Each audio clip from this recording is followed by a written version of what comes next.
When David and Guillaume got back in touch about making Detroit, I wasn't terribly surprised they decided to make it because the fan response was so intense. So it makes sense that they would choose to do that after the enthusiasm.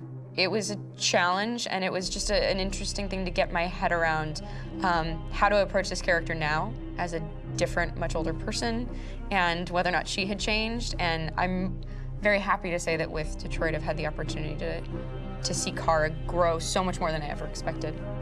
You do the housework, the washing, you cook the meals, and you take care of... God damn it, where the fuck's the rat gone now? Alice! Alice! I mean, she starts out essentially how she does in Kara in a very, not robotic, but, you know, android other way. And getting to take this journey where she becomes more and more human as it goes on. You know, and as an actor, that's a wonderful exploration in every way, whether it's how she sits, her posture, how her voice changes, how emotions change, and how much emotion is based on things like empathy and social experience. And so having, you know, as much material as I got with David to have this huge, nuanced arc was really incredible. Why couldn't we just be happy? This experience has been quite different than the experiences I've had shooting film or TV or doing theater work. I have 83 dots on my face and, you know, really flattering black wetsuit type thing, and you're jumping around with props, and it's kind of like being a 10-year-old imaginative kid, which is fun. There's 80 cameras around us. It's already lit. So we just shoot and shoot and shoot and shoot and shoot. There's no change of sets, there's no hair and makeup, there's no wardrobe, so we move really fast, and we'll go through about 35 pages in a day. Working in TV or film, we'll probably do 6 pages a day.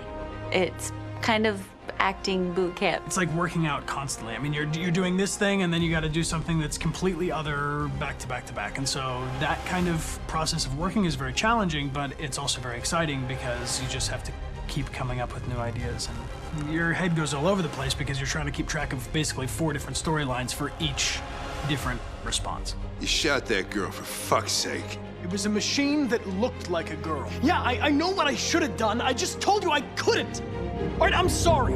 The fact that David Cade, he's telling like many stories interwoven from beginning to end is super complicated and super impressive, and I have no idea how he keeps it all in his head. He's not just the writer or the director who's seeing this from the outside eye, he's also thinking about the player walking through this space. You know, only somebody who really, really loves not the work, but like these characters and these stories and cares about doing something meaningful would invest that much in it. And it's always inspiring to work with somebody who cares that much. My experience with motion capture is this one.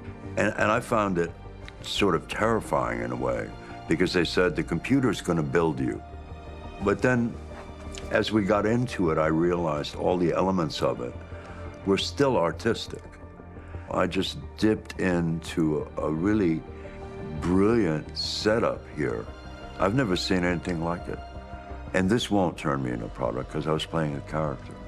So it's wonderful. In the game, Detroit comes back because of a revolutionary industrial rebirth. And there's no reason why that can't happen in Detroit, because they have such tremendous infrastructure for millions and millions of people who can very easily support, you know, a new industry. The city is really strong and resilient, but the city has also been through so much. You see the damage. But it takes that time of kind of rebuilding and reinvesting into the city that I think is happening slowly but surely. The potential of Detroit as a city is something that this game does a lot of justice to, because it would be easy to look at Detroit as some place that used to be, and that's not the case. This game provokes a lot of conversation and reflection on our potential near-future engagement with machines. That's what we are to them.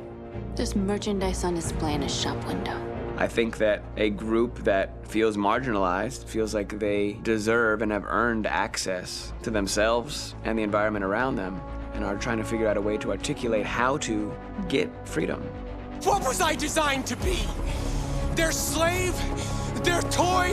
It plays with your comfort levels. You think that this is fine, you're comfortable with it, until something blurs the line and throws you off, and now Do I feel differently about whether this should be allowed? Should it be banned? Should it be encouraged? You're gonna ruin our lives, and for what?